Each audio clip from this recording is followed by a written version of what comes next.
اعوذ باللہ من الشیطان الرجیم بسم اللہ الرحمن الرحیم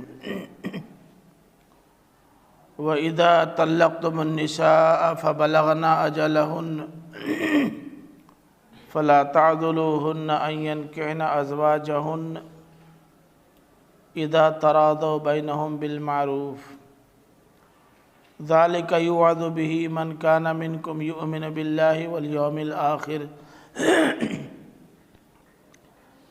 ذَلِكُمْ أَزْكَى لَكُمْ وَأَطْهَرُ وَاللَّهُ يَعْلَمُ وَأَنْتُمْ لَا تَعْلَمُونَ وَالْوَالِدَاتُ يُرْضِعْنَ أَوْلَادَهُنَّ حَوْلَيْنِ كَامِلَيْنِ لِمَنْ أَرَادَ أَنْ يُتِمَّ الرَّضَاعَةَ وعلى المولود له رزقهن وكسوتهن بالمعروف لا تكلف نفس إلا وسعها لا تضار والدة بولدها ولا مولود له بولده وعلى الوارث مثل ذلك فإن أراد فصالا عن تراض منهما وتشاور فلا جناح عليهما وَإِنْ أَرَدْتُمْ أَن تَسْتَرْضِعُوا أَوْلَادَكُمْ فَلَا جُنَاحَ عَلَيْكُمْ إِذَا سَلَّمْتُمْ مَا آتَيْتُمْ بِالْمَعْرُوفِ وَاتَّقُوا اللَّهَ وَاعْلَمُوا أَنَّ اللَّهَ بِمَا تَعْمَلُونَ بَصِيرٌ وَالَّذِينَ يُتَوَفَّوْنَ مِنْكُمْ وَيَذَرُونَ أَزْوَاجًا يَتَرَبَّصْنَ بِأَنفُسِهِنَّ أَرْبَعَةَ أَشْهُرٍ وَعَشْرًا فَإِذَا بَلَغْنَ أَجَلَهُنَّ فَلَا جُنَاحَ عَلَيْكُمْ فِيمَا فَعَلْنَ فِي أَنفُسِهِنَّ بِالْمَعْرُوفِ وَاللَّهُ بِمَا تَعْمَلُونَ خَبِيرٌ وَلَا جُنَاحَ عَلَيْكُمْ فِيمَا عَرَّضْتُمْ بِهِ مِنْ خِطْبَةِ النِّسَاءِ أَوْ أَكْنَنْتُمْ فِي أَنفُسِكُمْ عَلِمَ اللَّهُ أَنَّكُمْ سَتَذْكُرُونَهُنَّ وَلَكِنْ لَا تُوَاعِدُوهُنَّ سِرًّا إِلَّا أَن تَقُولُوا قَوْلًا مَعْرُوفًا وَلَا تَعْزِمُوا عُقْدَةَ النِّكَاحِ حَتَّى يَبْلُغَ الْكِتَابُ أَجَلَهُ وَاعْلَمُوا أَنَّ اللَّهَ يَعْلَمُ مَا فِي أَنفُسِكُمْ فَاحْذَرُوهُ وَاعْلَمُوا أَنَّ اللَّهَ غَفُورٌ حَلِيمٌ لا جناح عليكم إن طلقتم النساء ما لم تمسوهن أو تفرضوا لهن فريضة ومتعوهن على الموسع قدره وعلى المقتر قدره متاعا بالمعروف حقا على المحسنين وإن طلقتموهن من قبل أن تمسوهن وقد فرضتم لهن فريضة فنصف ما فرضتم إلا أن يعفون أو يعفو الذي بيده عقدة النكاح وأن تعفوا أقرب للتقوى ولا تنسوا الفضل بينكم إن الله بما تعملون بصير نکاح و طلاق سے متعلق جو مضمون پیچھے سے چلا آ رہا ہے آگے بھی اسی سلسلے کی کچھ اور ہدایات ہیں۔ پہلی بات تو یہ فرمائی کہ وَإِذَا طَلَّقْتُمُ النِّسَاءَ فَبَلَغْنَ أَجَلَهُنَّ فَلَا تَعْضُلُوهُنَّ أَن يَنكِحْنَ أَزْوَاجَهُنَّ إِذَا تَرَاضَوْا بَيْنَهُم بِالْمَعْرُوفِ کہ جب تم عورتوں کو طلاق دے دو اور طلاق دینے کے بعد وہ اپنی اجل کو پہنچ جائیں۔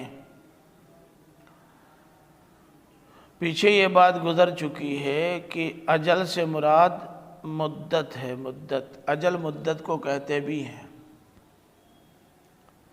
اب کہیں یہ مدت اس کے لیے لفظ مدت استعمال ہوتا ہے جہاں تک گنجائش باقی ہے، کبھی اس کا استعمال اس کے لیے ہوتا ہے جہاں سے گنجائش ختم ہو جاتی ہے۔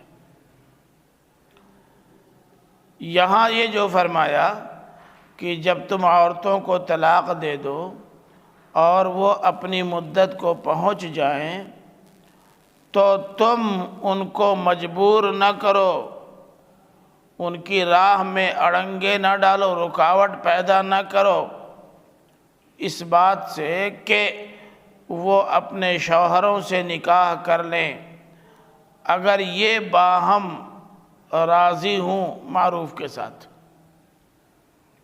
اس کا مطلب یہ ہے کہ اجل سے مراد یہاں عدت ہے۔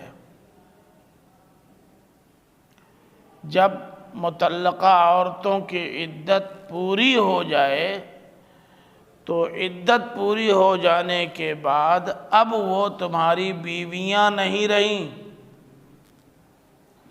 اب وہ عام عورتیں ہو گئیں، اسی لیے النساء کا لفظ استعمال ہوا ہے۔ تو جب تمہاری بیویاں وہ نہیں رہیں تو تم کو کیا حق پہنچتا ہے کہ اگر وہ کسی اور سے نکاح کرنا چاہیں تو تم نکاح نہ کرنے دو، تم بیچ میں روڑا اٹکاؤ، بیچ میں تم اڑنگے ڈالو، تمہیں کیا حق ہے؟ جب تمہاری بیویاں تھیں تب تم کو پورا اختیار تھا، اب جب تمہاری بیویاں نہیں رہ گئیں تو اب وہ چاہے نکاح کریں نہ کریں، اپنے مائکے رہیں، کہیں اور شادی کر کے چلی جائیں، تم سے کیا مطلب؟ بات صحیح ہے۔ اب وہ بیویاں جو بیویاں نہیں رہ گئی، عورتیں ہو گئیں، اب آپ اس طرح ان سے تنہائی میں مل بھی نہیں سکتے جیسے عدت کے مکمل ہونے سے پہلے یا بیوی ہونے کی صورت میں آپ ملتے تھے۔ اب تو پرائی ہو گئی، آپ کی تو رہی نہیں۔ دیکھیں، اڑنگے ڈالنے کی کئی صورتیں ہوتی ہیں۔ ایک صورت تو یہ ہے کہ جب لوگ آپ سے پوچھیں کہ صاحب آپ نے اپنی بیوی کو طلاق دی ہے تو آپ یہ کہہ دیں ہاں طلاق تو دی ہے۔ اب اس تو نے اڑنگا ڈال دیا، آگے آپ کچھ کھل نہیں رہے ہیں۔ اب ظاہر ہے کہ پوچھنے والا سمجھے گا کہ کچھ ہے اس میں ابھی، لیکن کیوں اسے شادی کا پیغام دے گا، اسے شادی کرے گا؟ بہت سارے مسائل پیدا ہو سکتے ہیں۔ یہ بھی اڑنگا ڈالنا ہوا، یہ بھی عدل ہوا۔ بات سمجھیں؟ کسی نے کسی عورت سے جو مطلقہ ہے شادی کرنا چاہا اور آپ نے کہہ دیا بھائی سوچ سمجھ لینا دور تک، بات تو فی نفس ہی غلط نہیں ہے لیکن رکاوٹ پیدا ہو گئی۔ اس کا مطلب یہ ہے کہ یہ عورت کچھ گڑبڑ ہے، اسی لیے وہ بہت سوچوا رہا ہے، یہ بھی اڑنگا ڈالنا ہوا۔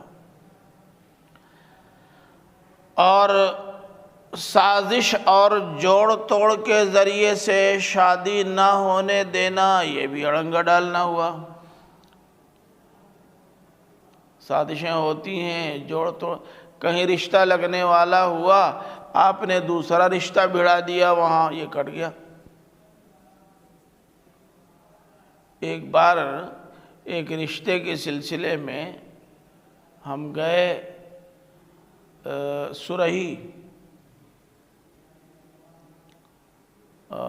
ایک اور صاحب جو یہیں استاذ تھے، ان کو پتہ چلا کہ یہ لوگ فلاں کے رشتے کے سلسلے میں وہاں جانے والے ہیں، پہلے ہی کود پڑے۔ ان سے بات ہو گئی تھی، وقت متعین ہو گیا تھا، صرف جا کے گفتگو کرنی تھی، یہ آدھا گھنٹہ پونا گھنٹہ پہلے پہنچ گئے۔ اور جانے کے بعد کہا کہ میں تمہارا استاد ہوں کہ نہیں؟ کہا اچھا آپ تو استاد ہیں ہی ہیں۔ کہا تو میرا رشتہ قابل ترجیح ہے یا ان کا جن کے آپ شاگرد نہیں ہیں ان کا؟ وہ وہاں کرنا نہیں چاہتے تھے، اور جہاں کرنا چاہتے تھے وہاں اب یہ اڑنگا بیچ میں آ گیا، نہ یہاں ہوا نہ وہاں ہوا۔ یہ سب عدل ہے، عدل، بات سمجھے نا؟ تھوڑا سا میں نے اسے اس لیے کھول دیا کہ ہمارے سماج میں عام طور پر لوگ نیکی میں سمجھتے ہیں کہ یہ کوئی جرم نہیں ہے، یہ بہت بڑا جرم ہے، معمولی جرم نہیں ہے۔ اب آج کی ایک رپورٹ بتاؤں، ایک خاتون کہنے لگی کہ فلاں لڑکی تو بہت تیز ہے۔ میں نے کہا آپ کو کیسے معلوم؟ کہا جب اس کو پتہ چل گیا کہ یہاں ہمارا رشتہ ہو رہا ہے تو کیسے وہ کھل کے بات کرنے لگی۔ اس کو تو مارے شرم کے گڑ جانا چاہیے، زبان نہیں کھولنی چاہیے، بولنا نہیں چاہیے۔ اس سے لگتا ہے کہ وہ بڑی تیز ہے۔ معاملہ آپ کا ہے، ان کا ہے، بیچ میں ایک بڑھیا نے اپنا تبصرہ کر دیا، عدل ہو گیا، پڑنگا ڈال دیا۔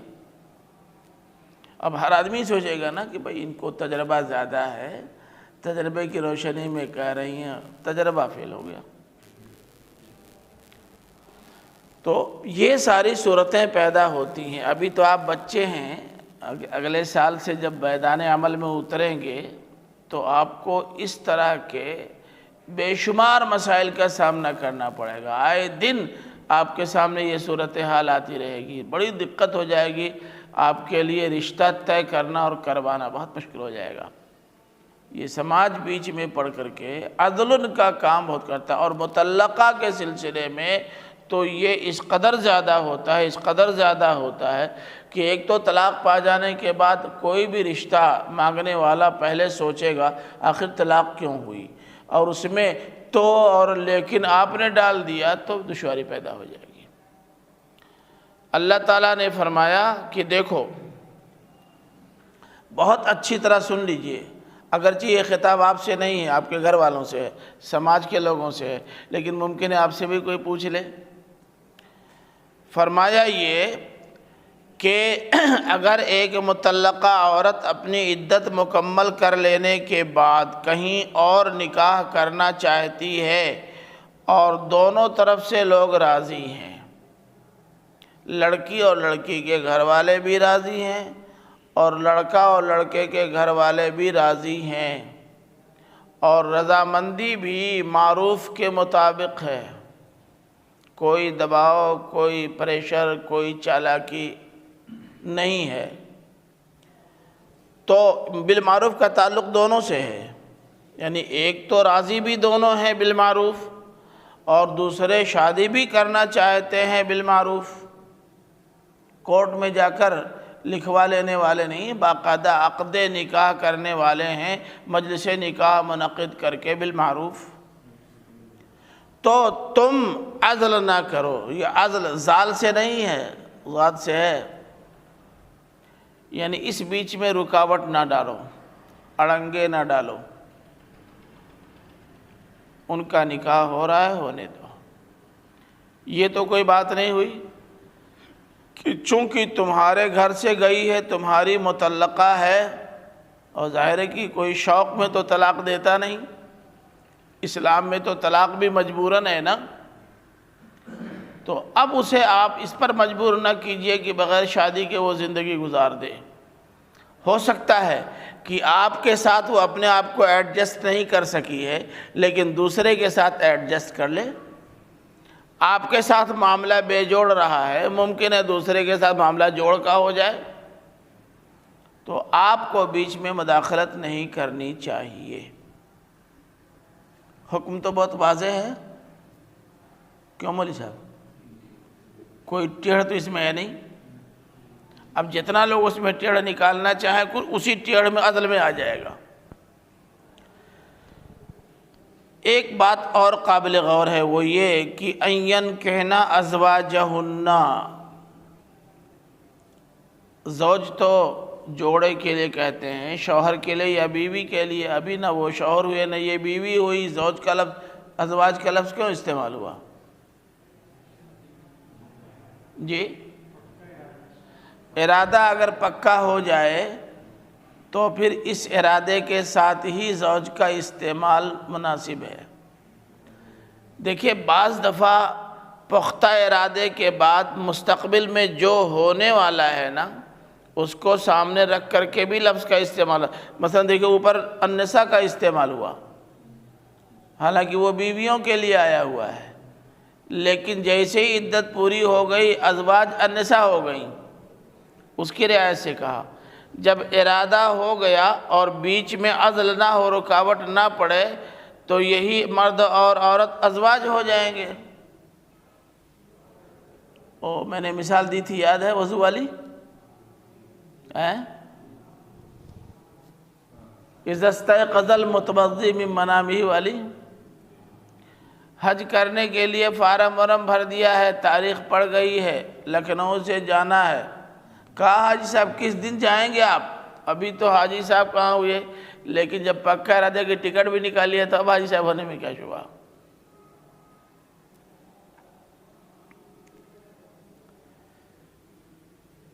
ذَلِكَ يُوعَظُ بِهِ مَنْ كَانَ مِنْكُمْ يُؤْمِنُ بِاللَّهِ وَالْيَوْمِ الْآخِرِ، یہ نصیحت کی جاتی ہے یا اس بات کی نصیحت کی جاتی ہے اس کو جو تم میں سے اللہ اور یوم آخرت پر ایمان رکھتا ہو۔ ظاہر ہے کہ خدائی نصیحتوں کو اہمیت وہی دے گا جس کا اللہ پر اور یوم آخرت پر یقین ہوگا، نہ ایمان ہوگا، اور جس کا ایمان ہی نہ ہو وہ اس کی تلقین کیوں کرے گا۔ اب سنیے ایمان کا معاملہ۔ مولانا ثناء اللہ امرتسری رحمۃ اللہ علیہ کے سلسلے میں ایک چیز مشہور ہے کہ ایک صاحب نے کہا کہ سنا ہے آپ لوگوں کا عقیدہ ہے کہ اللہ کے رسول صلی اللہ علیہ وسلم معراج کو گئے تھے تو سارے آسمانوں کے اندر سے گھستے ہوئے عرش الہی تک پہنچ گئے تھے۔ کہاں؟ نہیں، یہ مولانا ثناء اللہ صاحب کا نہیں، کسی اور آدمی کا ہے، یہ دوسرے آدمی کا ہے۔ جیسے ہم لوگوں جیسے مولانا تھے ان کے سامنے یہ بات رکھی تو کیسے گئے، کل تو بند ہے، راستہ کہاں تھا؟ تو انہوں نے کہا اچھا اس کو نہیں مانتے۔ اب اس کے بعد انہوں نے حدیثیں وغیرہ پڑھنی اور سنانی شروع کر دی۔ انہوں نے کہا مولانا صاحب اگر میں حدیثوں کو مانتا ہی تو مسلمان کیوں نہ ہوتا؟ مجھے قرآن و حدیثیں نہیں چاہیے، مجھے سمجھائیے، آپ معقول دلیل دیجئے۔ ایک ذہین اور جینیس ان پڑھ موجود تھا، کہا اے مولانا صاحب ان کا جواب آپ کے پاس نہیں میرے پاس ہے۔ کہا اچھا تو تم ہی جواب دے دو۔ جیب سے 10 پیسہ نکالا، پہلے وزندار 10 کا وہ آتا تھا سکہ، اور سامنے بالٹی میں پانی بھرا ہوا تھا، اسے ہی ڈال دیا، ٹب سے نیچے چلا گیا۔ کہا پانی کی تہ، بالٹی کی تہ میں سکہ گیا کہ نہیں؟ کہاں گیا؟ کہا بتاؤ کس راستے سے گیا، دروازہ دکھاؤ۔ ارے کہا میاں یہ تو پانی ہے، اس میں سے تو کوئی چیز جا سکتی ہے۔ تو کہنے لگا آپ ریسرچ کر کے آئے ہیں کہ آسمان میں جہاں سے چاہے آدمی نہیں جا سکتا؟ وہ آپ کی بلڈنگ کی طرح، آپ کے مکان کی طرح ہے، آپ نے تحقیق کی ہے؟ دیکھنے میں تو جیسے ہی پانی لگ رہا ہے ایسے ہی وہ لگ رہا ہے۔ تو جو اللہ اور یوم آخرت پر ایمان نہیں رکھتا وہ نقلی دلائل کو کوئی اہمیت نہیں دیتا۔ اسی لیے اللہ تعالیٰ نے پہلے کہہ دیا کہ جو اللہ اور یوم آخرت پر ایمان لاتا ہو اسے یہ تلقین کی جاتی ہے، اور جو مادر پدر آزاد ہو وہ جو چاہے کرے، وہ سنے گا ہی کہاں کی مانے۔ منوایا جا رہا ہے اس کو جو ماننے کے لیے تیار ہو۔ اب اس میں یوعظ بہ آیا ہے، وعظن کا لفظ استعمال ہوا ہے، اور آپ جانتے ہیں وعظن کے معنی؟ وعظ کس کو کہتے ہیں؟ زور سے بولیے۔ وعظ معنی؟ ہاں، وعظ کے معنی تقریر نہیں خالی ہوتے، یہ وعظ دوسرا ہے جو اردو زبان میں بولا جاتا ہے، یہ محدود معنی میں۔ عربی زبان میں وعظن اس تعلیم اور تلقین کو کہتے ہیں جس میں دھمکی شامل ہوتی ہے، جس کو آپ تنبیہ اپنی زبان بولتے ہیں۔ یعنی اگر تم نے ایمان لانے کے باوجود ان امور و مسائل کو اہمیت نہیں دی اور منمانی کی تو خیریت نہیں ہے، یہ مطلب ہے۔ یا تو تم کہہ دو کہ میں ایمان نہیں لاتا، تو جو جی میں آئے کرو، تم کو سمجھایا جائے گا۔ لیکن اگر ایمان کے دعوے دار ہو تو یاد رکھنا کہ اس میں اگر ذرا بھی تم نے کچھ گڑبڑ کیا تو خیریت نہیں ہے۔ یہاں من کان یؤمن باللہ والیوم الآخر دو پہلوؤں سے لایا گیا ہے۔ ایک تو اس پہلو سے کہ تعلیم اور تلقین کا اثر اسی پر ہوگا جو خود مومن ہوگا، اور دوسرے اس پہلو سے کہ ایمان لانے کے بعد اللہ کے اصول و ہدایات کو نظر انداز کرنا بڑا خطرناک جرم ہے، یہ بہتانا بھی مقصود ہے۔ یوعظ بہ اور من یؤمن باللہ والیوم الآخر دونوں نے مل کر کے دونوں پہلوؤں کو نمایاں کر دیا۔ بات سمجھ رہے نا؟ اب علت اللہ تعالیٰ نے بتائی ہے، کیوں؟ مانا کہ وہ عورت اچھی نہیں ہے، مانا کہ وہ عورت متحمل مزاج نہیں ہے، مانا کہ وہ عورت تیز زبان کی ہے، مانا کہ وہ عورت سرکش ہے، لیکن اس کے باوجود بھی اس کا عیب ظاہر کر کے دوسرا رشتہ ہونے میں رکاوٹ ڈالنے کی تم کو کیا ضرورت تھی؟ رشتہ ہو جائے گا، کچھ لاد گھونسا آپس میں چلے گا، کچھ باتیں ہوتے ہوں گی، لیکن گاڑی تو پار ہو جائے گی۔ اور اگر یہ نہیں ہوگا تو پھر وہ کسی اور گھاٹ پہ جا کے پانی پی سکتی ہے جو سماج کے لیے، پورے سماج کے لیے خطرناک ہوگا۔ اسی لیے فرمایا کہ ذالک ازکیٰ لکم، تمہارے لیے پاکیزگی کا سب سے بڑا ذریعہ یہی، تمہارے لیے، تمہارے معاشرے کے لیے، تمہارے سماج کے لیے۔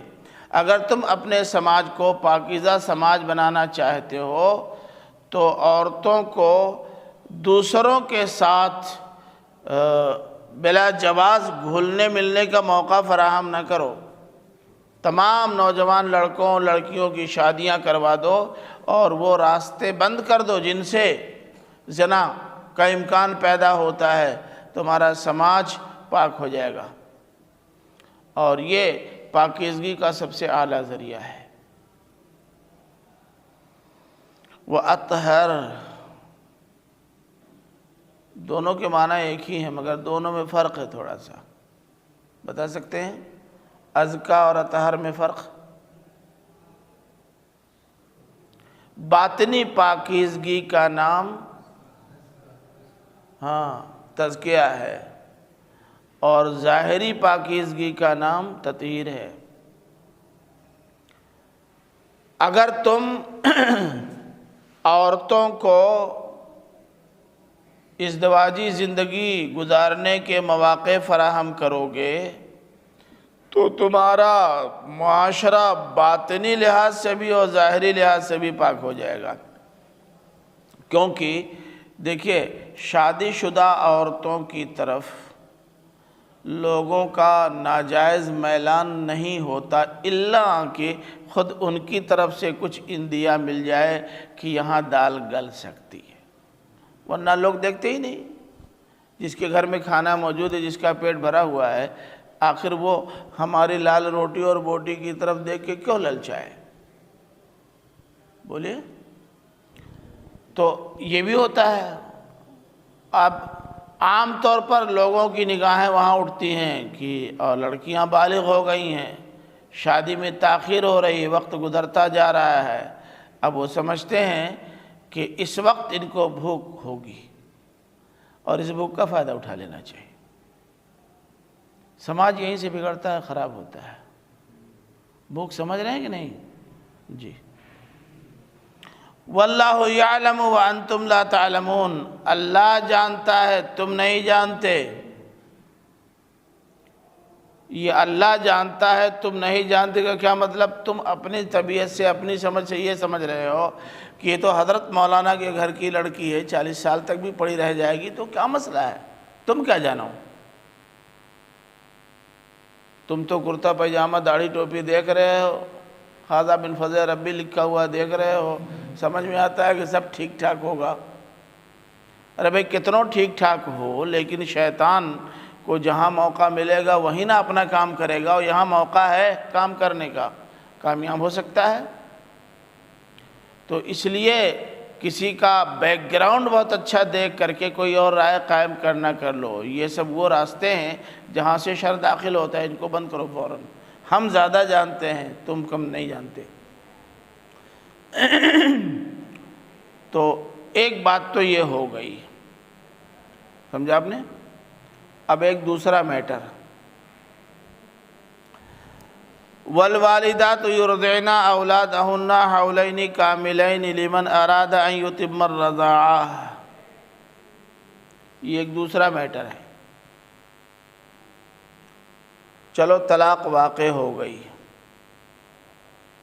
اور ٹھیک ہے بحیثیت مسلمان ہم رکاوٹ بھی نہیں ڈالیں گے دوسری شادی ہونے میں، اچھی بات ہے۔ لیکن اگر مطلقہ عورت کی گود میں دودھ پیتا بچہ ہے تو طلاق دینے کے بعد اب وہ بیوی تو رہ نہیں گئی، اب تو عام عورت ہو گئی نا۔ فرض کرو آپ نے طلاق اس وقت دیا تھا جب وہ حاملہ تھی، اور اس کی عدت مکمل ہوئی ہے کب؟ جب اس کی گود میں بچہ ہے۔ اب گود میں وہ بچہ لیے ہوئے ہے، طلاق ہو گئی، بیٹا آپ کا ہے، مرد کا ہے کہ عورت کا؟ دونوں کا نہیں ہے، مرد کا ہے۔ دونوں کا ہوگا تب تو آدھا آدھا کاٹ کر کے دینا پڑے گا۔ یہی تو کیا تھا کہ دونوں کا تھا، تو ایک بچے کو ہجرت کے موقع پر لوگوں نے دونوں طرف سے کھینچا، بیچارے کا ہاتھ ہی اکھڑ گیا۔ یہ مت کہو دونوں کا ہے، ایک کہو۔ ٹریکٹر دونوں کا نہیں ہوگا، بھینس دونوں کی نہیں ہوگی۔ مالیت لگاؤ، مالیت لگا کر کے کسی ایک کو دو، اس کو پیسہ دلاؤ، دونوں کا کہا کر جھگڑا مت لگاؤ۔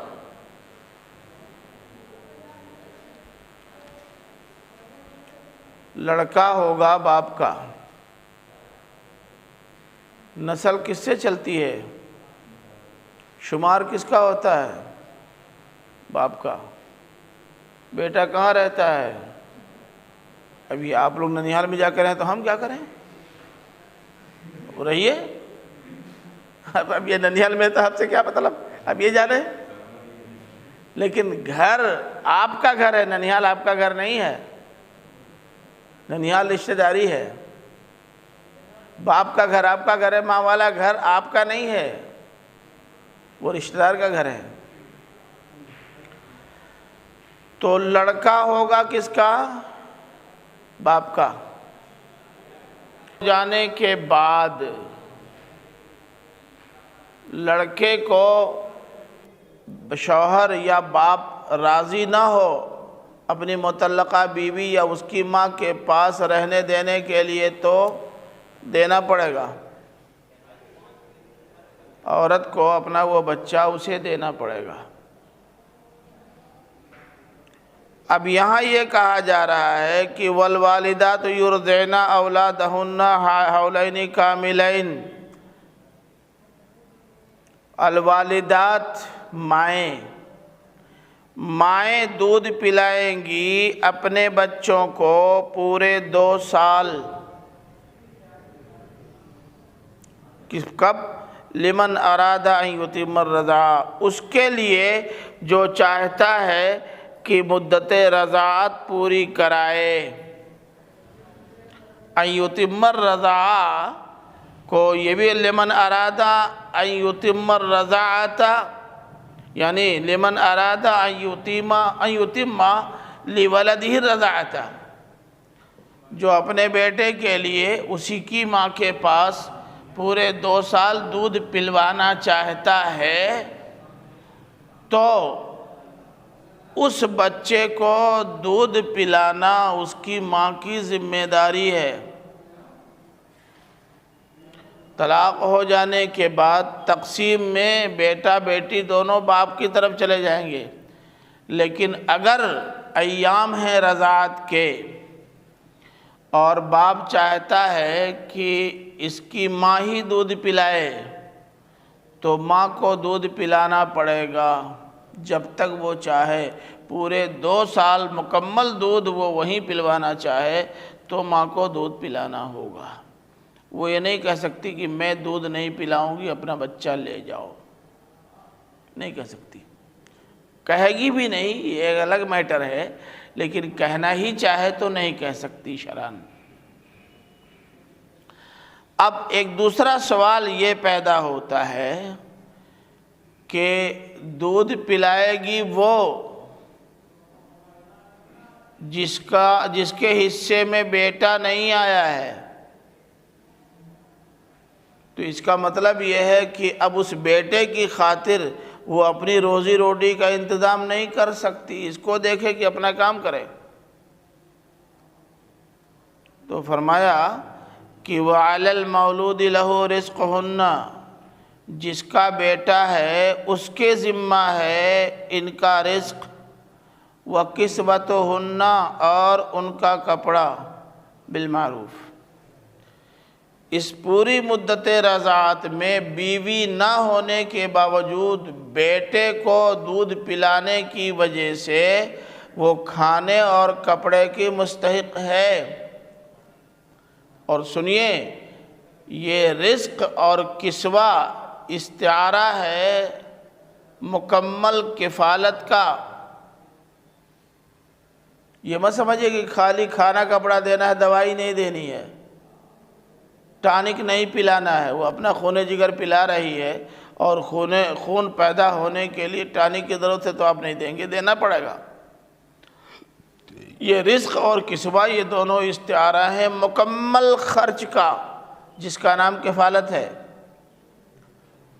اس کے کھانے کا انتظام آپ کو کرنا پڑے گا، اس کے رہنے کا انتظام آپ کو کرنا پڑے گا، اس کے کپڑے کا انتظام آپ کو کرنا پڑے گا، اس کی دوا اور علاج کا انتظام آپ کو کرنا پڑے گا، اور تمام بنیادی ضرورتوں کی تکمیل اس کی کرنی ہوگی۔ بس آپ اس کے پاس نہیں جا سکتے کیونکہ آپ کی بیوی نہیں ہے وہ، لیکن آپ کے بیٹے کی ماں ہے، وہ آپ کے بیٹے کو پال رہی ہے، اس لیے جب تک یہ پالے گی مکمل اخراجات کی ذمہ داری آپ کی ہوگی۔ بالمعروف، وہ بھی چھدا اتارنے کے لیے نہیں۔ اگر کوئی اپنی بیوی ہو اور وہ اپنے بچے کو دودھ پلائے اور اپنے گھر میں رہے تو اس کا کھانا کیسا ہونا چاہیے، کپڑا کیسا ہونا چاہیے، دوا علاج کے لیے انتظام کیسا ہونا چاہیے، آپ کیا کرتے ہیں، جو کچھ کرتے ہیں سیم وہی کرنا پڑے گا بالمعروف۔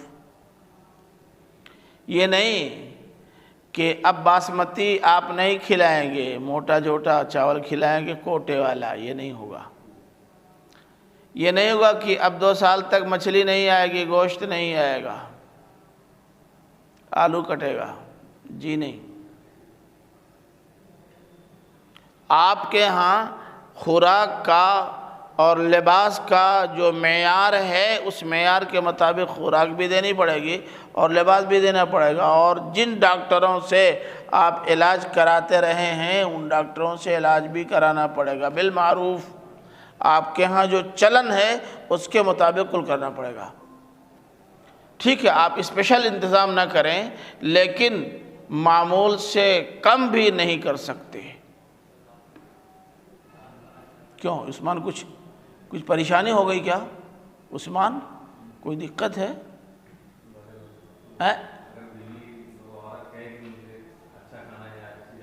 پھر بتا، بالمعروف نہیں بالکل نہیں، کوئی مطالبہ نہیں، بالمعروف۔ اللہ تعالیٰ نے بالمعروف سے لگا دیا۔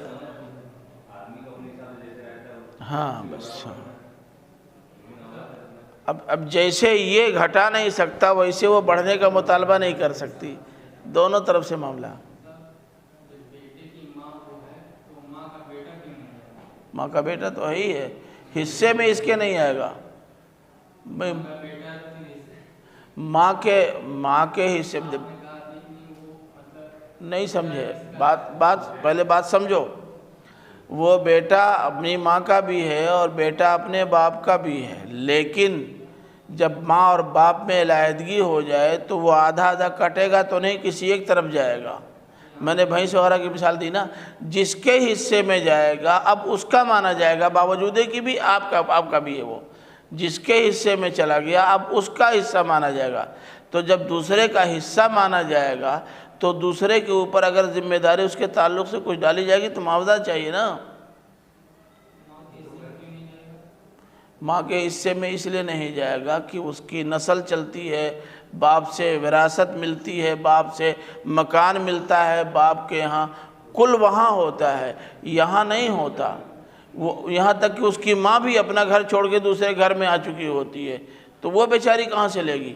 اگر بالفرض اس کے حصے میں ڈال دیا جائے تو وہ لے کے کہاں جائے گی؟ اس کا تو دوسرا رشتہ بھی رک جائے گا، بند ہو جائے گا۔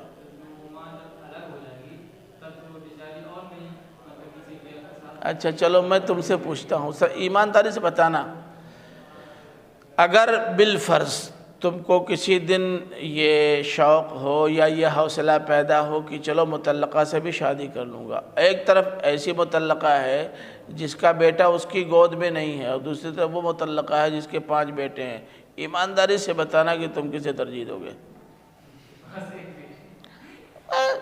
یہ سب کہنے کے لیے ہے، آپ نہیں جانتے اس کے علاوہ بھی مسائل پیدا ہوتے ہیں۔ اس کے علاوہ مسائل یوں پیدا ہوں گے کہ اگر اس کی شادی ہو گئی، وہ جس گھر میں گئی اس گھر میں اب اس بچے کو لے کے جائے گی، اس کی کفالت کون کرے گا؟ وہ کہے گا میں نہیں کروں گا۔ اور مرد کا تو اپنا گھر ہے، 15 عورتیں آ جائیں اس سے کیا فرق پڑتا ہے؟ اس کو کون نکال پائے گا؟ وہ بہت سارے پہلو ہیں، دور تک سوچ کر کے یہ حکم لگایا ہے۔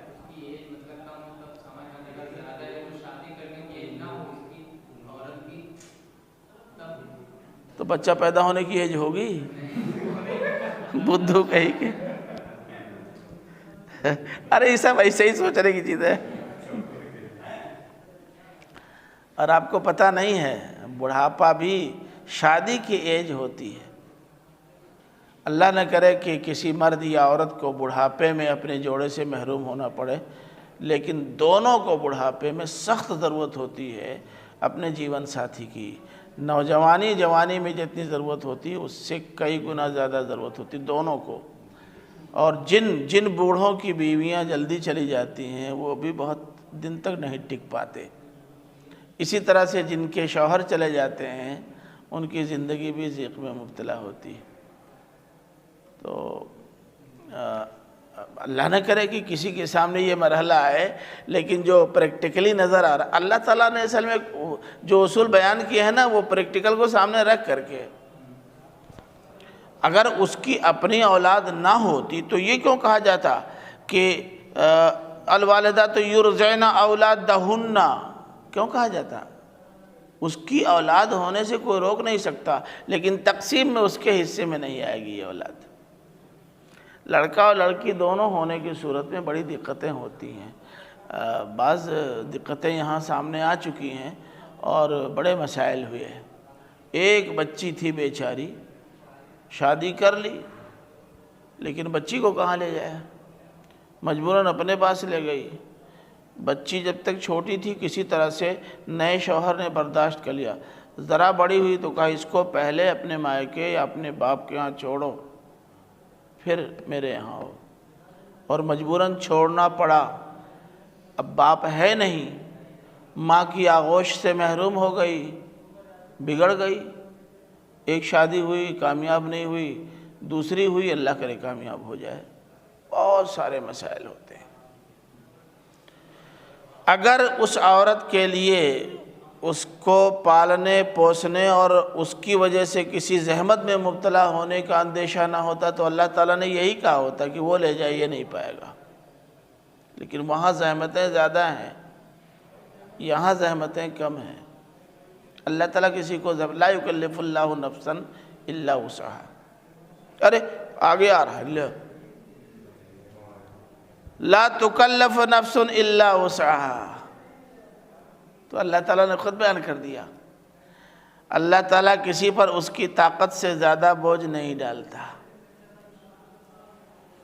لا تضار والدتم بولدها ولا مولود له بولده، البتہ یہ ہدایت کر دی کہ نہ تو ماں کو نقصان پہنچایا جائے اس کے بیٹے کی وجہ یا اس کی اولاد کی وجہ سے، اور نہ مولود لہو یعنی باپ کو نقصان پہنچایا جائے اس کی اولاد کی وجہ سے۔ کبھی کبھی ایسا ہوتا ہے، کبھی کبھی کیا ہمیشہ ایسا ہوتا ہے کہ باوجود کہ اولاد حصے میں نہیں آتی، لیکن چاہے وہ لڑکا ہو چاہے لڑکی ہو، ماں یہی چاہتی ہے کہ وہ اسی کے پاس رہے، کم سے کم اس وقت تک تو بہرحال وہ ساتھ رکھنا چاہتی ہے جب تک وہ اپنے سہارے نہ چلنے پھرنے لگے۔ یعنی میرا اپنا اندازہ ہے کہ 3 سال 4 سال تک تو بہرحال وہ اپنے ساتھ رکھنا چاہتی ہے ماں۔ اب یہ اس کی فطری مجبوری ہے ماں ہونے کی وجہ سے۔ مرد کبھی کبھی اس کا ناجائز فائدہ اٹھاتا ہے۔ دیکھو بھائی، کوٹے والا چاول کھلائیں گے، آلو دیں گے، اور یہ جو بیچنے آتے ہیں 200 روپیہ والا سوٹ وہی پہنائیں گے۔ اللہ نے کہا ہے دیں گے، کھانا بھی دیں گے، کپڑے، مگر یہی دیں گے، تمہیں دودھ پلانا ہو پلاؤ، نہیں جاؤ۔ کہہ نہیں سکتی کہ میں اپنی اولاد کو دودھ نہیں پلاؤں گی۔ طبیعت ٹھیک نہیں ہے، جھولا چھاپ ڈاکٹر سے دوا آئے گی، رہنا ہو رہو، نہیں جاؤ، ڈاکٹر امیر عالم کے یہاں چلی جاؤ، ڈاکٹر عبداللہ کے یہاں چلی جاؤ۔ ہم کہاں منع کر رہے ہیں، ہم اتنا پیسہ نہیں خرچ کر سکتے، دباؤ ڈالا جا سکتا ہے، ہم اللہ کے حکم پر عمل کر رہے ہیں، لیکن یہ کیا ضروری ہے کہ بالکل اعلیٰ درجے کا پر عمل کریں، کھانا دیں گے، کپڑا دیں گے، دوا دیں گے، مگر ہم جو چاہیں گے وہ کریں گے۔ یہ بیجا دباؤ ہے ماں پر، ناجائز دباؤ ہے، ٹھیک نہیں ہے۔ فرمایا ایسا مت کرو۔ اسی طرح سے مولود لہو یعنی باپ کو بھی اس کی اولاد کی وجہ سے تنگ نہ کیا جائے۔ کہاں لے جائے بیچارہ؟ اب اسلام میں پڑھانے آنا ہے اور 2 مہینے کا بچہ ہے، اگر بیوی کے پاس نہ چھوڑے تو کون سنبھالے؟ وہ پڑھائے گا قرآن مجید کی، پیخانہ پیشاب صاف کرے گا بیٹھ کے، اور اسی میں کیں چلانے لگا، تب کیا ہوگا؟ ملازم ہے، مدرس ہے، کسی بھی کام پر رہ جاتا ہے، کسان ہی ہے، کیسے سنبھالے گا؟ تو اب چونکہ وہ خود اس کو سنبھال نہیں سکتا، یہ اس کی مجبوری ہے، اس لیے ماں بھی یہ دباؤ ڈلوا سکتی ہے کہ نہیں، ہم کو باسمتی ہی چاہیے، تب دودھ پلائیں گے۔ سرائے میر میں ڈاکٹر شمیم سے نیچے کا علاج نہیں ہوگا، تب دودھ پلائیں گے۔ کپڑا وہی لیں گے جو ہم پسند کریں گے، آپ کی پسند کا نہیں ہوگا، تب دودھ پلائیں گے۔ اور وہ بیچارہ مجبور ہے، تو نہ اس کی مجبوری کا ناجائز فائدہ اٹھایا جائے، نہ اس کی مجبوری کا ناجائز فائدہ اٹھایا جائے۔ ہاں جی، اب بالمعروف جو پیچھے آ گیا اس کو سامنے رکھیے تو جھنجھٹ ہی نہیں۔ جو تمہارے یہاں شوہر بیوی ہونے کی صورت میں، اے مولوی صاحب، آپ کے ہاں شوہر بیوی ہونے کی صورت میں جس طرح رہن سہن رکھ رکھاؤ تھا اس کو باقی رکھو، بس کچھ مزید اور کم کرنے کی ضرورت ہی نہیں ہے۔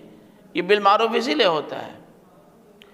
یہ بعد میں لا تضار والدتم بولدہا ولا مولود لہ بولدہ اس لیے کہہ دیا گیا ہے کہ اگر کچھ گڑبڑ کرنے والے ہوں تو نہ کریں، اس صراحت کے بعد وہ سنبھل جائیں، ہے نا۔ اب فرض کرو کہ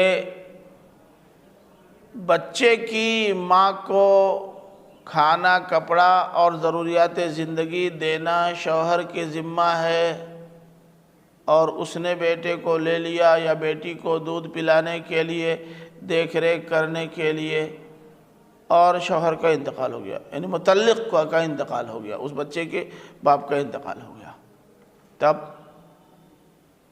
ابھی تو 6 ہی مہینہ گزرا ہے، 1.5 سال باقی ہے دودھ پلانے میں، تب کیا ہوگا؟ گھر والے کہہ دیں گے کہ صاحب جس سے معاہدہ ہوا تھا وہ نہیں ہے، گیا، اب آپ جائیے، بچی بھی لے جائیے، اپنا کھلائیے پلائیے، اپنے پاس رکھیے۔ بچی اس کو دے دیا، ایک تو وراثت میں جو حصہ پانے والی تھی اس سے بھی محروم ہو گئی، دوسرے بوجھ بن کے بیٹھ گئی اپنی ماں کے اوپر، ہم کوئی خرچہ برچہ نہیں دیں گے۔ کہا جی نہیں۔ وَعَلَى الْوَارِثِ مِثْلُ ذَلِكَ، اور وارث پر بھی اسی کے مثل ہے۔ اب جو اس مرنے والے کے ورثہ ہوں گے یا جو وارث ہوگا، جو معاہدہ ہوا ہے ان دونوں کے درمیان، اب یہ وارث اس معاہدے کو نبھائے گا، ورنہ اس کی جائیداد چھوڑ دے، اس کی وراثت سے ہاتھ اٹھا لے۔ پانے کے لیے تو بہت بڑی مسکراہٹ سامنے آ رہی ہے، اور کچھ خرچ کرنا ہوا تو بابا ہم سے مطلب نہیں۔ دیکھیے عام طور پر سننے میں آتا ہے، جنازے کے وقت لوگ کہتے ہیں کہ مولوی صاحب ذرا اعلان کر دیجئے گا کہ ابو کے ذمے اگر کوئی بقایا ہو تو وہ ہم لوگوں سے رابطہ کر کے لے لیں۔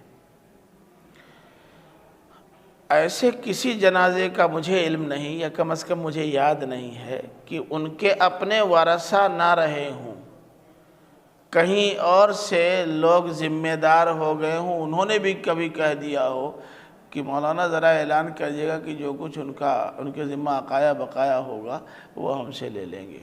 کل کوئی حق نہیں رکھتے، اس کے باوجود کل اپنے نام کروا لیا،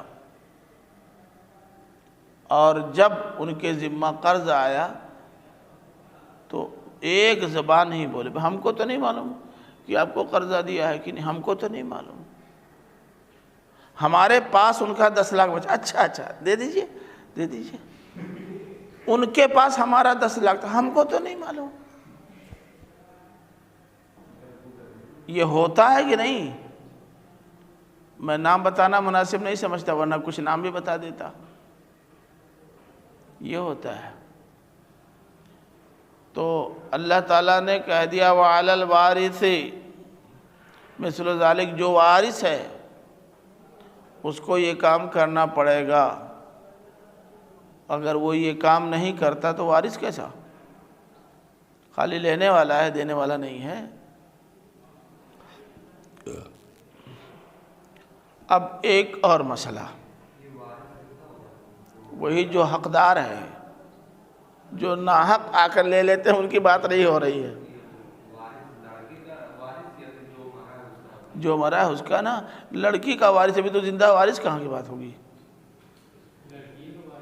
ارے بابا جس کا انتقال ہوا ہے اس کی جائیداد بٹے گی تب نہ کوئی وارث بنے گا۔ لفظ وارث استعمال ہوا ہے، وارث کا لفظ بولا ہی اس وقت جائے گا جب وہ نہ ہو، ہے تب کون سا وارث؟ تب تو کل وہی ہے، امی ابو کا کل ہے، آپ کا کچھ نہیں جب تک وہ زندہ ہیں۔ وارث ہونے سے مت لکھیے، جب نہیں رہیں گے تب آپ وارث۔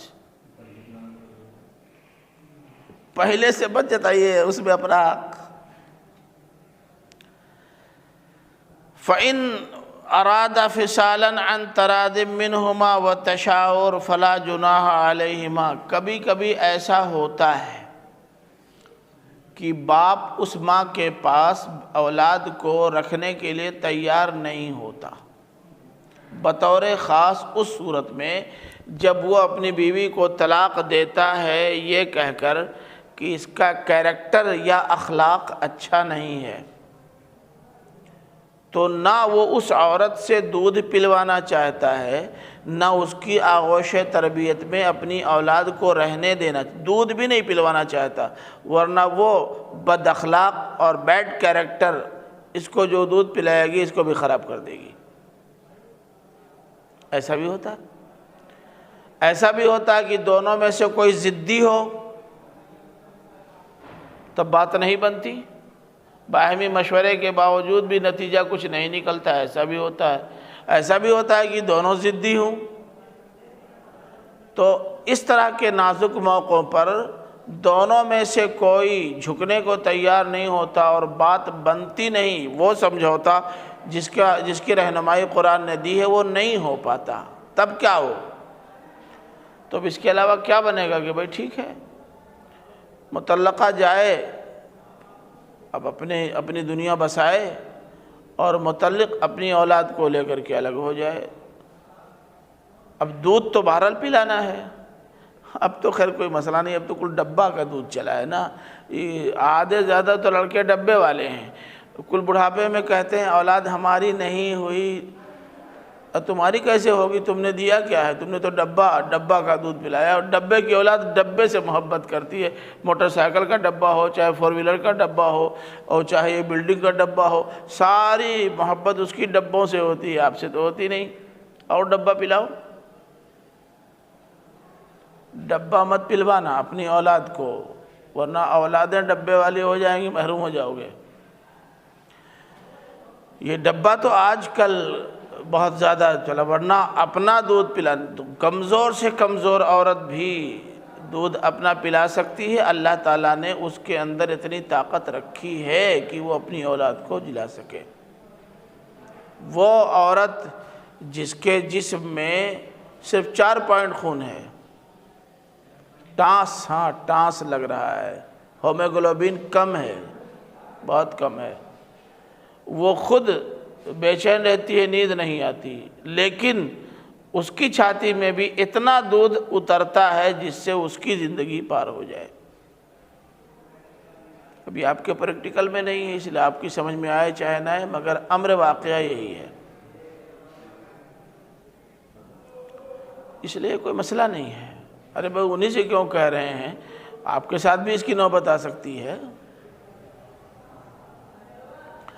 تو فرمایا کہ اگر بات نہ بن رہی ہو اور دونوں نے باہمی رضامندی اور مشورے سے اولاد کو ماں سے چھوڑا لینے ہی کا فیصلہ کر لیا ہے، دونوں اس پر راضی ہو گئے ہیں، کوئی بات نہیں، فلا جناح علیکم، تم پر کوئی گناہ حرج نہیں، یعنی اگر ایسا کرنا چاہیں تو کر سکتے ہیں، چاہے دونوں کی ضد کی وجہ سے، دونوں میں سے کسی ایک کی ضد کی وجہ سے، یا دونوں میں سے کسی ایک کے اندیشے کی وجہ سے ہو سکتا ہے،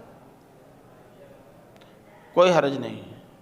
اذا سلمتم ما آتیتم بالمعروف، بشرطے کہ تم پورا کر دو وہ، کہاں، اچھا وَإِنْ أَرَدْتُمْ أَن تَسْتَرْضِعُوا أَوْلَادَكُمْ فَلَا جُنَاحَ عَلَيْكُمْ، اگر تم نے یہ ارادہ کر لیا ہے، استرضاع کے معنی دودھ کسی اور سے پلوانا،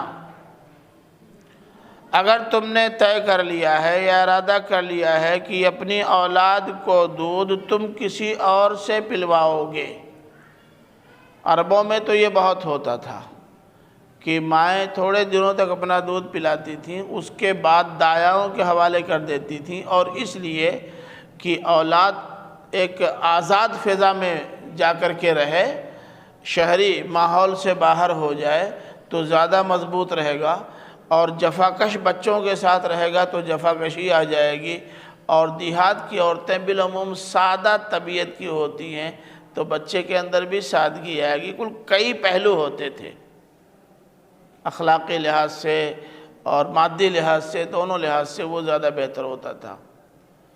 اب تو خیر یہ ماحول نہیں رہا، اسی لیے دایا کا رواج بھی ختم ہو گیا، اور یہ ایک بڑا ذریعہ ہوتا تھا بہت ساری غریب عورتوں کے پیٹ پالنے کا بھی، بہت سارے حکمتیں تھیں۔ لیکن اگر تم نے ارادہ کر لیا ہے کہ تم اپنی اولاد کو دودھ کسی اور سے پلواؤ، بشرطے کہ سلمتم ما آتیتم بالمعروف، کیا ترجمہ ہوگا، جو تم نے لیا ہے معروف کے مطابق پورا دے دو۔ لیا ہے کا مطلب جو معاہدہ کر کے اپنے ذمے لیا ہے، ٹھیک ہے،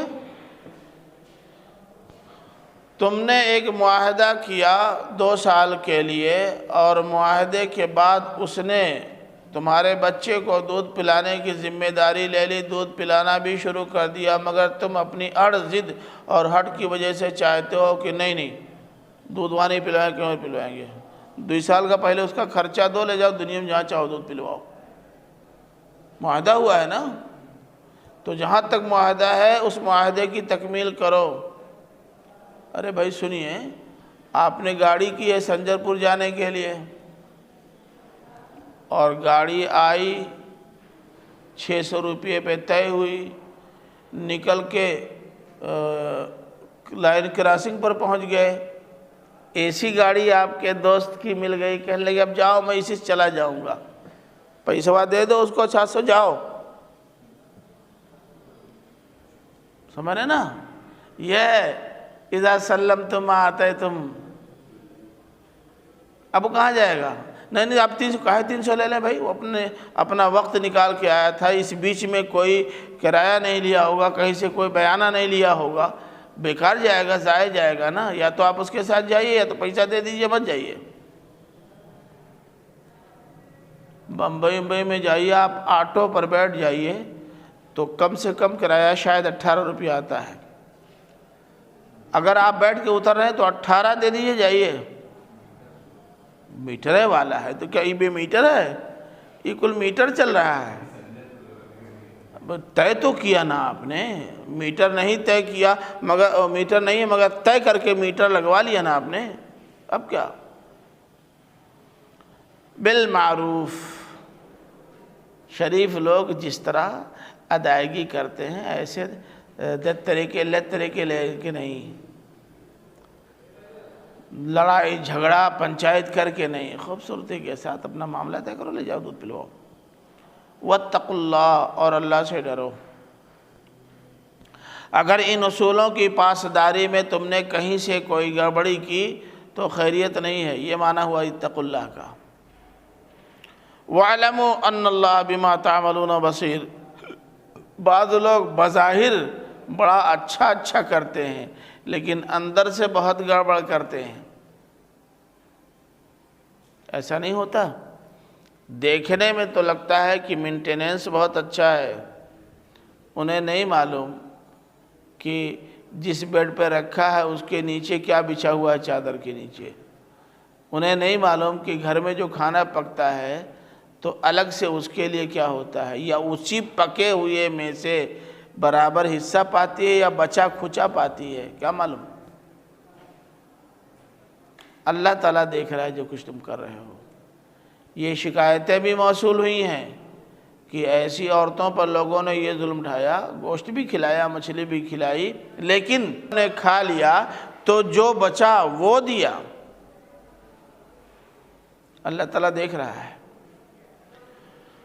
وَالَّذِينَ يُتَوَفَّوْنَ مِنْكُمْ وَيَذَرُونَ أَزْوَاجًا يَتَرَبَّصْنَ بِأَنفُسِهِنَّ 4 أَشْهُرٍ و10 فَإِذَا بَلَغْنَ أَجَلَهُنَّ فَلَا جُنَاحَ عَلَيْكُمْ فِي مَا فَعَلْنَا فِي أَنفُسِهِنَّ بِالْمَعْرُوفِ، اور تم میں سے جو لوگ انتقال کر جاتے ہیں، وَيَذَرُونَ أَزْوَاجًا، اور اپنی بیویاں چھوڑ جاتے ہیں۔ یہاں زوج سیدھے بیوی کے معنی میں ہوگا کیونکہ مذکر کا صیغہ استعمال ہوا ہے۔ جو لوگ انتقال کر جاتے ہیں، مضارع کا صیغہ تصویر حال کے لیے آتا ہے، اس لیے ترجمہ بھی وہی کیجئے۔ جو لوگ تم میں سے جو لوگ وفات پا جاتے ہیں اور بیویاں چھوڑ جاتے ہیں، یتربصن بانفسہن، تو یہ بیویاں اپنے کو روکیں 4 مہینہ 10 دن، 4 مہینہ 10 دن وہ اس گھر سے باہر نہ جائیں۔ فَإِذَا بَلَغْنَا أَجَلَهُنَّ، جب وہ پہنچ جائیں اپنی مدت کو، مدت سے مراد گھر میں ٹکنے والی 4 مہینہ 10 دن کی مدت، فَلَا جُنَاحَ عَلَيْكُمْ فِي مَا فَعَلْنَا فِي أَنفُسِهِنَّ بِالْمَعْرُوفِ، تو جو اپنے بارے میں وہ کریں معروف کے مطابق، اس میں تم پر کوئی حرج نہیں۔ یعنی 4 مہینہ 10 دن گزارنے کے بعد اب اگر وہ بغیر کسی تاخیر کے جانا چاہیں، دوسری شادی کرنا چاہیں، تو تم نہیں روک سکتے۔ یہ نہیں کہ ابھی کہاں جا رہی ہو، ٹھیک ہے تمہاری عدت تو پوری ہو گئی مگر رہنا ہے یہیں، ابھی نہیں تو کم سے کم سال بھر رہنا ہے۔ ان کی عدت پوری ہو گئی، وہ آزاد، اب تم نہیں روک سکتے۔ اب چاہے وہ شادی کریں چاہے بے شادی کے بیٹھی رہیں، تم سے کیا مطلب؟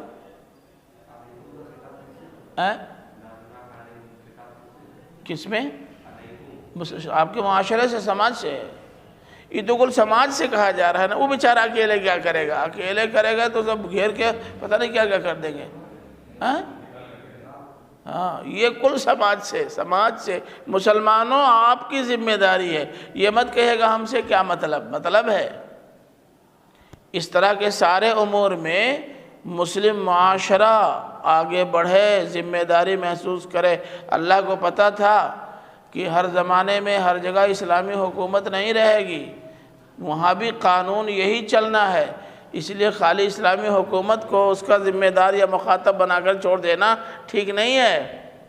آپ بھی ہیں ذمہ دار۔ انڈیا میں بھی یہ قانون چلے گا، صرف پاکستان میں نہیں، اس لیے آپ ہیں۔ واللہ بما تعملون خبیر، اور اللہ تعالیٰ باخبر ہے اس سے جو کچھ تم کرتے ہو۔ ایک بات شاید میں نے اس روز بتائی تھی، آپ کو یاد ہو، کہ عام طور پر ہمارے علماء کا خیال یہ ہے کہ مطلقہ کی عدت 3 قروء یعنی 3 مہینہ، اور بیوہ کی عدت 4 مہینہ 10 دن۔ لیکن ایسی مطلقہ جو بیوہ بھی ہو جائے اس کی عدت کیا ہوگی قرآن نے صاف نہیں بتایا ہے۔ کیوں مطلقہ بیوہ نہیں ہوتی؟ ارے طلاق کے بعد شوہر کا انتقال بھی ہوگا، طلاق دینے والا کا اب تو ہمارے یہاں علماء نے یہ نتیجہ نکالا ہے کہ 3 صورتیں ہیں۔ ایک مطلقہ ہونے کی عمومی صورت، ایک بیوہ ہونے کی عمومی صورت، اور ایک مخصوص صورت ہے وضع حمل والی، کیونکہ قرآن نے کہا ان یضعن حملہن۔ تو وہ کہتے ہیں کہ حاملہ عورت کے لیے عدت وضع حمل ہے، ٹھیک ہے، یہی نہ کہا ہے۔ اب ایک سوال پیدا ہوتا ہے، مطلقہ کے لیے 3 مہینہ اور بیوہ کے لیے 4 مہینہ 10 دن کیوں؟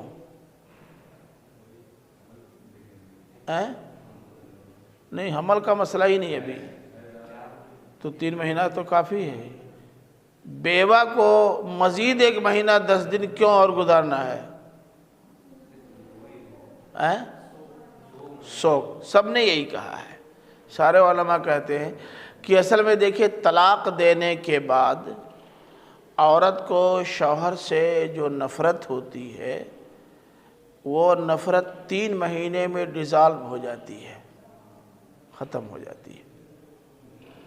آپ کے اطباء اور حکماء بھی، مول صاحب آپ کے اطباء و حکماء بھی کہتے ہیں کہ نفرت کا اثر زیادہ سے زیادہ 3 مہینہ رہتا ہے، تو 3 مہینے میں وہ معاملہ بھی کلیئر ہو گیا اور نفرت بھی ڈاؤن ہو گئی۔ لیکن مطلقہ بیوہ کو جو شاک لگتا ہے، خود آپ کے اطباء بتاتے ہیں کہ نارمل ہونے میں 4 مہینے سے زیادہ دن لگتے ہیں۔ یہ اطباء کی تحقیق ہے موجودہ، قرآن نے بھی وہی کہا ہے۔ تو یہ تو بہت صحیح لگ رہا ہے کہ آج کے ڈاکٹروں اور حکیموں نے بھی اللہ تعالیٰ کے بیان کی تصدیق کر دی۔ مسئلہ یہاں پیدا ہوتا ہے کہ آج طلاق دی ہے، کل جناب کا انتقال ہو گیا، پرسوں بچہ پیدا ہو گیا، اب بولو اب 3 مہینہ 4 مہینہ 10 دن یا وضع حمل کیا لائیں گے؟ طلاق اور انتقال میں تو لوگوں نے یہ کہہ دیا ہے کہ آخر الاجلین، جو آخری مدت ہوگی وہ مان لی جائے گی۔ مثلا آج طلاق دی، کل انتقال ہو گیا، اب آخر الاجلین تو بیوہ والی ہے، 4 مہینہ 10 دن، 4 مہینہ 10 دن کا اعتبار کیا جائے گا۔ فرض کرو کہ کسی نے اپنی بیوی کو طلاق دے دی اور طلاق کے ساتھ ہی اس کا انتقال ہو گیا، تو 3 مہینہ تک تو دونوں چلیں گے، 10-15 دن کا مسئلہ ہے، آخر الاجلین، ٹھیک ہے۔ لیکن اگر تینوں ایک ساتھ ہو جائے تب، مگر یہی تو نہیں آپ کہتے، یہی مصیبت ہے۔ یہاں آپ کی آخر الاجلین نہیں چلتا، یہ کہتے ہیں کہ وضع حمل بس۔ اب فرض کیجئے کہ آج طلاق دی، کل انتقال ہوا، پرسوں وضع حمل، 3 دن میں عدت پوری ہو گئی، نہ نفرت گئی نہ صدمہ گیا اور وہ باہر ہو گئی۔ ہاں کیا؟ مگر یہ آپ نہیں کہتے، یہی تو میں کہلوانا چاہ رہا ہوں، یہ کہو نا۔ تم یہ کہہ رہے ہو کہ وضع حمل کے بعد عدت ختم ہو گئی، اور وضع حمل کی اولاۃ الاحمال کے لیے جب یہ کہہ دیا گیا ہے تو اولاۃ الاحمال مستثنیٰ ہیں ان دونوں سے۔ آپ کا حکم یہ ہے، یہی تو مسئلہ ہے، اب اس کو مان لیجئے، تب تو کوئی سوال ہی نہیں پیدا ہوتا۔ آپ نے مان لیا ہے نا، حضرت عثمان، حضرت سہران نے مان لیا، اور علماء کرام، مفتیان کرام کو منوائیے تب نا۔ یہ تو آپ لوگ سبحانی صاحب کی لائن پہ چلے گئے،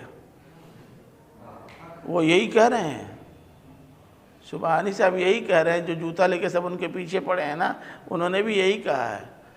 وہ کہہ رہے ہیں کہ عدتیں دراصل یہی 2 ہیں، بیوگی والی اور مطلقہ والی عدت یہی ہے۔ یہ وضع حمل عدت نہیں ہے، یہ مدت ہے۔ اجل کا لفظ استعمال ہوا، عدت کا استعمال نہیں ہوا۔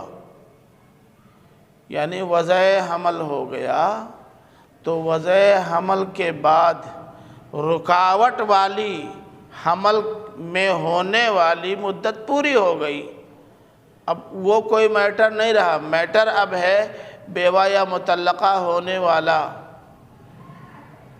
اگر صرف بیوہ ہے، اگر صرف مطلقہ ہے تو اس کی عدت جو ہوگی وہاں جائے گی تب فارغ ہوگی، اور اگر وہ بیوہ ہے تو اس کے لیے جو مدت ہے وہاں جائے گی تب فارغ ہوگی۔ وضع حمل کے بعد اجل سے مراد عدت نہیں ہے، اجل سے مراد اجل وضع حمل یا اجل حمل ہے، اجل حمل پوری ہوئی ہے، عدت نہیں پوری ہوئی ہے۔ اور آپ دونوں مفتیان کرام بھی یہی کہہ رہے ہیں۔ ہاں، نفرت، نفرت کے علاوہ وہ تو پہلے سے موجود ہے نا، پیٹ میں بچہ والا۔ ہاں،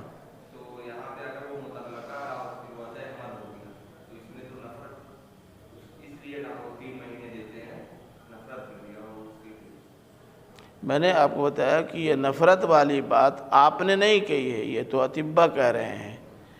نسوں پر جو اثر پڑتا ہے، دماغ کی نسوں پر، وہ 3 مہینے سے پہلے تحلیل نہیں ہوتا۔ تو اگر وضع حمل بھی ہو جائے تو اس کے تحلیل ہونے میں تو ابھی ٹائم باقی ہے نا۔ یہ اطباء کی رائے ہے، آپ نے نہیں کہا ہے۔ آپ نے تو وہی کہا کہ پیٹ کا بچہ ظاہر ہو جائے بس۔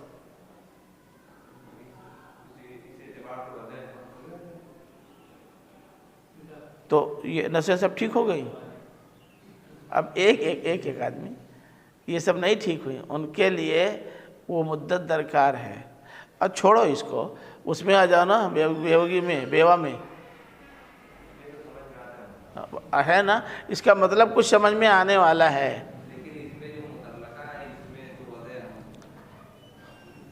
آپ کے ہاں جو ماہرین ہیں آپ کے جسمیات کے، ان کا کہنا یہ ہے کہ طبیعتوں پر چیزوں کا اثر پڑتا ہے، کس کا کتنا اثر ہوتا ہے وہ انہوں نے بتایا ہے، اور وہ قرآن و حدیث کے مطابق لگ رہا ہے، نہ وہ قرآن کی بات ہے نہ حدیث کی بات ہے، ان کی بات ہے۔ اگر وہ غلط بھی ہو جائے تو آپ نے جو فلسفہ رکھا ہے وہ تو آلریڈی باقی ہے۔ مسئلہ صرف وہاں پیدا ہوتا ہے کہ وضع حمل کے بعد، اب فرض کیجئے کہ کسی نے طلاق دی آج اور کل انتقال ہو گیا، اور بچہ بھی پرسوں کا ہے، 9 مہینے کے بعد وہ فارغ ہوگی، تو کہیں 9 مہینے پہ فارغ ہو رہی ہے، نفرت بھی گئی، شوق بھی گیا، مزید رہنے کا موقع مل گیا، اب تو اولاد کی پیدائش کی محض خوشی ہے، ٹھیک ہے۔ یہ جو 3 دن میں کل ہو گیا اس کا کیا ہوگا؟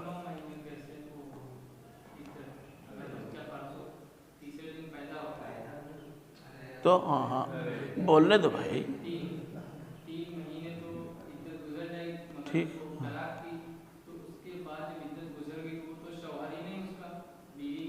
3 مہینہ آپ کہاں چلے گئے؟ سنو اب تمہاری بات سمجھ گیا میں، اب تمہاری بات کہہ دوں۔ اس نے طلاق دیا تو عدت 3 مہینہ بنی، ثلاثت قروء کا لفظ استعمال ہوا ہے، اولاً تو قروء آئے گا نہیں لیکن مدت 3 مہینہ مان لو، پھر انتقال ہو گیا، اب وہ بھی لاگو یہ بھی لاگو، 2 لاگو ہو گیا نا، ایک ختم ہو گیا، ایک تو ہے جسے 2 مقدمہ قائم ہو جائے تو ایک مقدمے میں آپ کو ضمانت مل گئی اور دوسرا مقدمہ نہیں ہے، یہی ہے بات، یہی ہے، دونوں لاگو۔ وہ عدت مطلقہ والی عدت پوری ہو گئی، ٹھیک ہے، اب وہی نہیں ہے تو اس کی بیوی رہے چاہے نہ رہے اس سے کیا مطلب، اب تو وہی نہیں ہے۔ انتقال کے بعد انتقال کرنے والے کی بیوی ہی جو اب اس کی بیوی نہیں ہے، انتقال کرنے کے بعد اس کی ہی عدت بتائی گئی ہے 4 مہینہ 10 دن، تو اب پہلے مقدمے میں مان لو 3 مہینہ گزر گیا، اس کے ایک ہی دن کے بعد دوسرا مقدمہ قائم ہو گیا جس میں 4 مہینہ 10 دن ہے، تو اب بھی تو کم سے کم 1 مہینہ 7 دن 8 دن بچا ہے، یہ تو پورا کرنا پڑے گا نا۔ اتنے میں وضع حمل کا مسئلہ بھی آ گیا، تیسرا مقدمہ قائم ہو گیا، تو یہ 3 ایک ساتھ ہو گئے، تینوں کو نظر انداز کر دیں گے آپ؟ جب 3 احکام ہیں تو تینوں کی رعایت۔ مسئلہ صرف یہ ہے اس صورت میں ہے کہ اگر یہ کہہ دیا جائے کہ وضع حمل کے بعد اب وہ فارغ، یعنی وضع حمل کی صورت میں طلاق کی عدت اور بیوگی کی عدت دونوں ساقط ہو جاتی ہیں، وضع حمل عدت قرار پاتی ہے اولاۃ الاحمال کی۔ مسئلہ یہاں پیدا ہوتا ہے، یعنی 3 دن میں باہر، آپ اس اصول کو مانیے نا، اس کی عدت اس کی عدت اس کی عدت 3 مقدمہ ہے، جب تک تینوں سے فارغ نہیں ہوں گے باہر نہیں ہوں گے، تب کون سا مسئلہ ہے؟ آپ مانتے نہیں، مصیبت تو یہ ہے، آپ بھی مان لیجئے، اس پہ 3 مقدمات، تینوں سے فارغ ہوں گے تب جیل سے باہر، مسئلہ ختم۔ پریشانی صرف یہ ہے کہ کچھ میں مان رہے ہیں کچھ میں نہیں مان رہے ہیں، نہیں مانے کا تو دقت۔ ہاں ٹھیک ہے، اب دیکھو یہ اب 3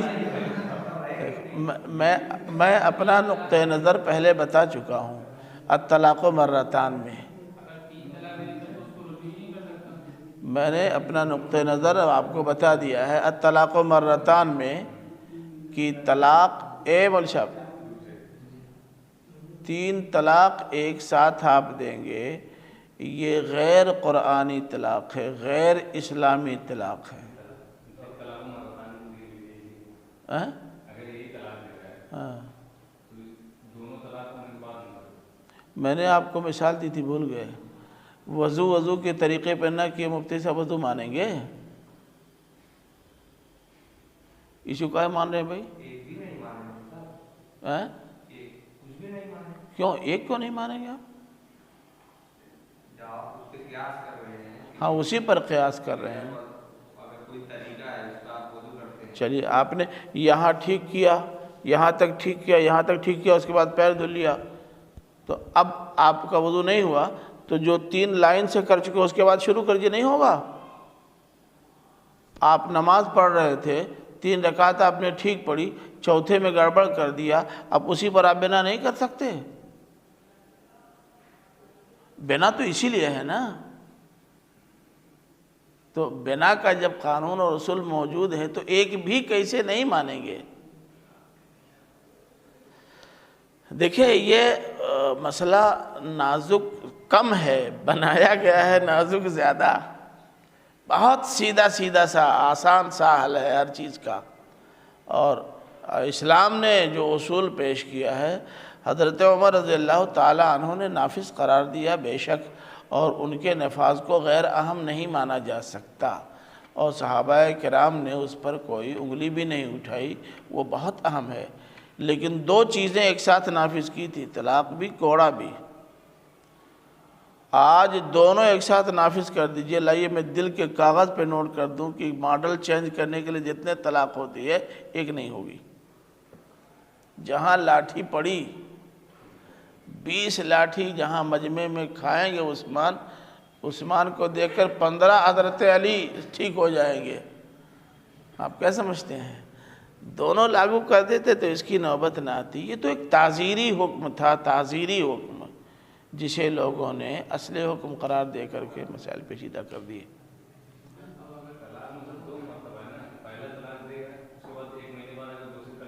اور میں تو یہ بھی بتا چکا ہوں کہ 1 مہینہ آپ کہہ رہے ہیں، امام ابن تیمیہ تو کہتے ہیں پوری عدت میں جتنا کہو گے اکے ہوگی۔ قرآن نے یہ نہیں کہا کچھ۔ ہاں بھائی، لیکن وہ کہہ رہے ہیں کہ یہ گیپ ایسا نہیں ہوتا، بالکل ایسے جیسے قرآن نے کہا ہے کہ سال میں 1 یا 2 بار، تو وہ 1 یا 2 بار آج کل میں نہیں ہوتا۔ 10 دن کیا 6 مہینہ نہیں ہوتا؟ کون؟ تو وہی آپ 1 مہینہ مان رہے ہیں اور وہ پوری عدت یعنی 3 مہینے میں 1 مانتے ہیں۔ آپ لوگوں نے خالی مدت گھٹا بڑھا لی ہے، لیکن فصل تو ہوا نا۔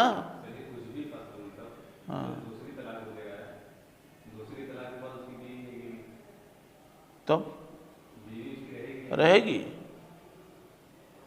2 طلاق تک بیوی رہے گی، عدت پار ہو جائے گی؟ نہیں رہے گی، رجوع وہیں تک ہے۔ اللہ تعالیٰ نے صرف وہ طلاق بتائی جس میں رجعت کی گنجائش ہے، اس کا ذکر ہی نہیں کیا جس میں رجعت کی گنجائش نہیں، تاکہ تم وہاں تک جاؤ نا، جان جاؤ گے تو پریکٹیکل شروع کر دو گے۔ بے جانے کر رہے ہیں سب، اور جاننے کے بعد اب تو یہ حال ہے کہ یہ بدماش 1 سانس میں 3 سے کم دیتے ہی نہیں۔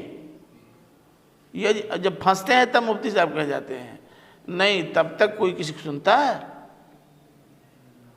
اور یہ تو پھنس گئے ہیں، مفتی صاحب نے ٹھیک کیا، لیکن کوڑا بھی شروع کروا دیتے نا، کل ختم ہو جاتا۔ چلیے جی، اور مولوی عاصم صاحب کہا کہ آج پڑھائیے آپ، اور آپ ارے کم سے کم یہ مسئلہ تو ختم کر لو نا، کتنا ہے ہی ہے۔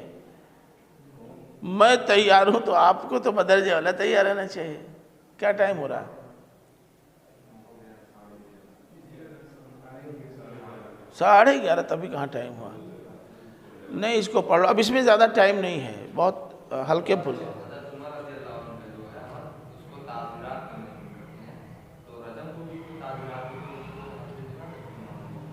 نہیں ماننا چاہیے، صحیح کہہ رہے ہیں بھائی، میں آپ کے حق میں ہوں۔ جتنے سب گڑبڑ ہو رہے ہیں نا، سب ختم کیجئے۔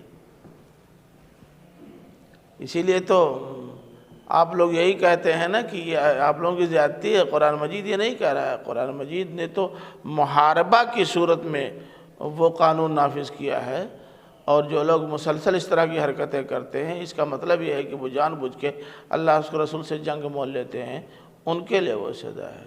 دیجئے، ٹھیک تو کہہ رہے ہیں، اچھی بات ہے یہ۔ ہماری سرکار آئے گی تو ہم کل نافذ کر دیں گے۔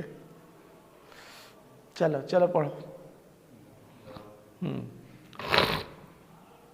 وَلَا جُنَاحَ عَلَيْكُمْ فِي مَا عَرَّضْتُمْ بِهِ مِنْ خِطْبَةِ النِّسَاءِ أَوْ أَكْنَنْتُمْ فِي أَنفُسِكُمْ، تم پر اس میں بھی کوئی حرج نہیں ہے کہ تم بطور اشارہ عورتوں کو شادی کا پیغام دو۔ تعریضن کے معنی اشارے میں کوئی بات کہنا۔ او اکننتم، یا اپنے دل میں چھپا کے رکھو۔ علم اللہ ستذکرونہن، اللہ جانتا ہے کہ تم دیر سویر بیان کرو گے ضرور ان سے۔ وَلَكِنْ لَا تُوَاعِدُوهُنَّ سِرًّا، لیکن ان سے چپکے معاہدہ تو نہ کر ڈالو اس پیریڈ میں۔ إِلَّا أَن تَقُولُوا قَوْلًا مَعْرُوفًا، البتہ کوئی معروف بات خالی بھلی بات نہیں، ایسی بات جس طرح کی باتیں ہمدردی میں کہہ دی جاتی ہیں، اس طرح کی بات کہو تو کوئی حرج نہیں ہے۔ اب اس کو اچھی طرح سمجھ لیجئے، اشارے اور کنایے میں نکاح کا پیغام دینے کی کچھ صورتیں آپ موطا میں پڑھ چکے ہیں، یاد ہے؟ بھولتے آپ لوگ بہت۔ کتاب النکاح پڑھا ہے؟ تب موطا میں، ہاں مثال دوں گا، لیکن آپ کے موطا میں جو مثال ہے میں انہی میں سے دے دیتا ہوں۔ سنو، جیسے فی کے خیرہ موطا میں لکھا ہے، تمہارے اندر بڑے کمالات ہیں، بڑی خوبیاں، اچھی بات ہے، اسی لیے تو کہا گیا ہے۔ یعنی اس کا مطلب یہ ہے کہ ایک ایسا آدمی یہ بات کہہ رہا ہے جس کی ابھی شادی نہیں ہوئی ہے، اور وہ فی کے خیرہ کہہ رہا ہے، تو اس کا مطلب یہ ہے کہ کل اس کے دل میں میرے لیے گنجائش پیدا ہو سکتی ہے۔ کوئی حرج نہیں اس طرح کہنے میں، یہ تعریض ہے، تعریض۔ آپ بالکل پریشان نہ ہوں، اللہ تعالیٰ بہت بڑا ہے، وہ اس پیریڈ سے باہر ہونے کے بعد ہی انشاءاللہ کوئی نہ کوئی صورت پیدا کر دے گا،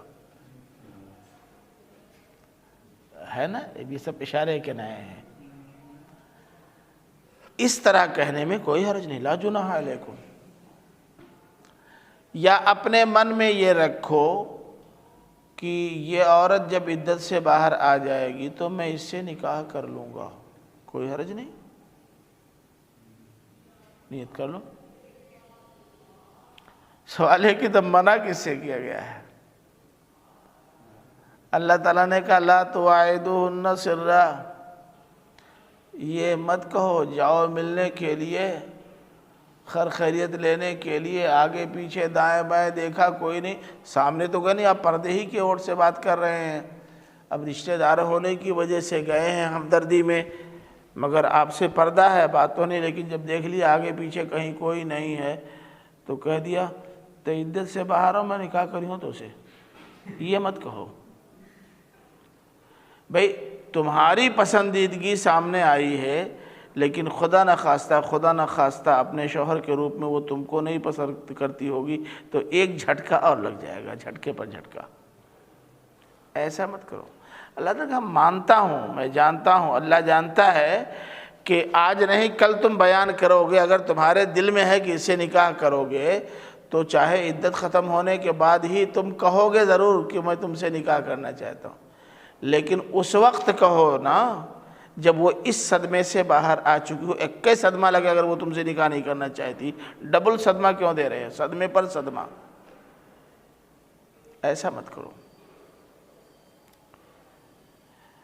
الا ان تقولوا قولا معروفا، میں نے بتایا قول معروف کیا مطلب، بات وہ کہو جو کہی جا سکتی ہے یا عام طور پر کہی جاتی ہے، یعنی وہاں جانے کے بعد اس سے ہمدردی کا اظہار کرو، اور بھئی تم تو بہت صبر و تحمل والی ہو، بڑے بڑے جھٹکے تم نے سہ لیے ہیں، اب یہ جھٹکا بھی سہ لو،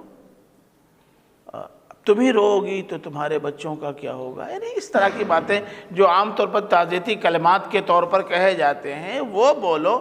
یہ کیا کہ اس کا انتقال ہوا نہیں کہ نکاح لے کے بیٹھ گئے، فوراً آپ نے نکاح کی فکر شروع ہو گئی، اب میں چھوڑو اپنا نکاح، بھی دل میں رکھتے ہو رکھو، کوئی بات نہیں ہے، لیکن جو باتیں تعزیتی کلمات کے طور پر کہی جانی چاہیے وہ باتیں جا کر کے کہو نا۔ وہ سوگ میں ہے، سوگ میں کیا کہا جاتا ہے وہ کہو، اور یہ سب جانتے ہیں کہ سوگ میں کیا کہا جاتا ہے۔ بھئی دنیا کا معاملہ یہ جو آیا ہے وہ جائے گا، آج وہ کل چلے گئے، کل آپ کو بھی جانا ہے، ہم بھی جائیں گے، سب کے ساتھ ہوگا، یہ سب باتیں کہو نا، یہ سب قول معروف ہے۔ گئے تھے تعزیت کرنے، نکاح کا پیغام چھوڑ چلے آئے، گئے تھے تعزیت کرنے کے لیے اور اپنے کھیت کا میٹر ڈال کے چلے آئے، یہ قول معروف ہے، قول غیر معروف ہے۔ اسی لیے آج کل آپ دیکھتے ہیں کہ مٹی دینے لوگ جاتے ہیں تو وہاں بہت سارے لوگ آتے ہیں، بہت ساری باتیں جو ملاقات نہ ہونے کی وجہ سے نہیں لوگ کہہ سکے تھے کل وہیں کہہ دیتے ہیں۔ مٹی دینے آئے ہیں آپ کی، آئے ہیں پنچایت کرنے، ہوتا ہے نہیں ہوتا، اس سے اللہ تعالیٰ نے روکا ہے، یہ ٹھیک نہیں ہے۔ وَلَا تَعْزِمُوا عُقْدَةَ النِّكَاحِ حَتَّى يَبْلُغَ الْكِتَابُ أَجَلَهُ، اور نکاح کا عقد کرنے کا ارادہ مت کرو، عزم مت کرو یہاں تک کہ کتاب اپنی مدت کو پہنچ جائے۔ کتاب سے مراد،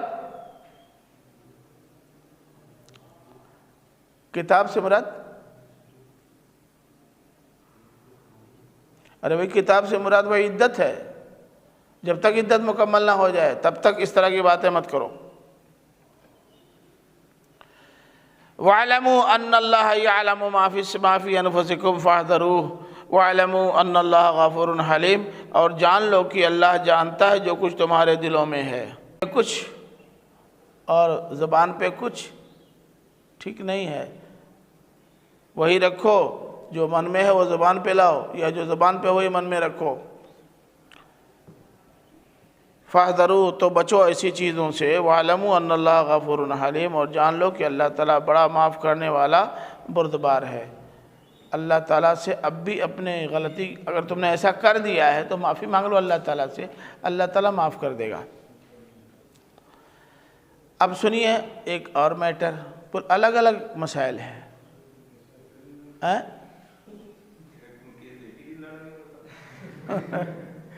چونکہ ہم نہیں چاہتے کہ تم لوگ طلاق دو، اس لیے اس کو جلدی سے گزار لو، اس میں زیادہ دن مت لگاؤ۔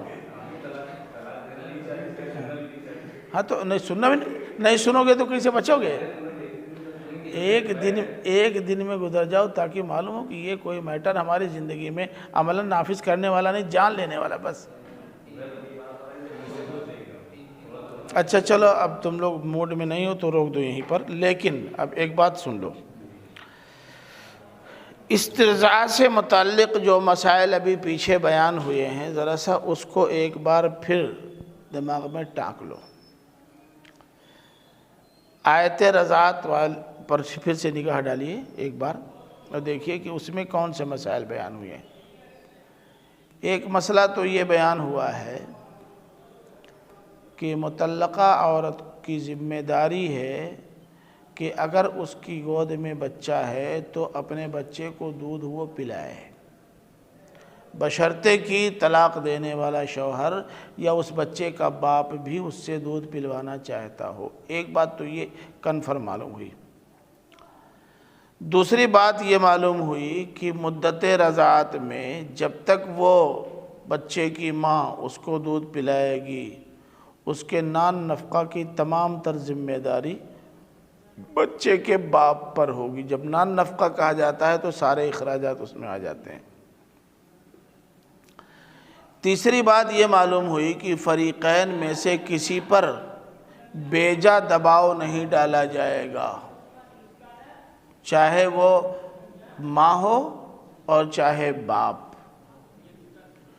چوتھی بات یہ معلوم ہوئی کہ اگر بچے کے باپ کا انتقال ہو جائے تو جو معاہدہ ہوا ہے اس معاہدے پر عمل درآمد وارث کو کرنا ہوگا، اس سے چھٹی نہیں ملے گی۔ پانچویں بات یہ معلوم ہوئی کہ اگر 2 سال کی مدت گزرنے سے پہلے بچے کا باپ اپنے بچے یا اپنی اولاد کو اس سے دودھ پلوانے کے بجائے کسی اور سے دودھ پلوانا چاہتا ہے تو وہ اس کا مجاز ہوگا، اس میں روڑا نہیں اٹکایا جا سکتا، لیکن 2 سال کے لیے جو معاہدہ ہوا ہے اس معاہدے کے مطابق اسے 2 سال کا پورا ملنا ہے۔ یہ نہیں کہ جتنے دن میں مسئلہ حل ہو جائے اتنے دن تک چلے گا، باقی اور ختم۔ یہ بہت واضح طور سے یہ باتیں معلوم ہوئی، اس لیے ان کا خیال رکھا جانا چاہیے۔ چلو ٹھیک ہے، تو بس بند کر دو۔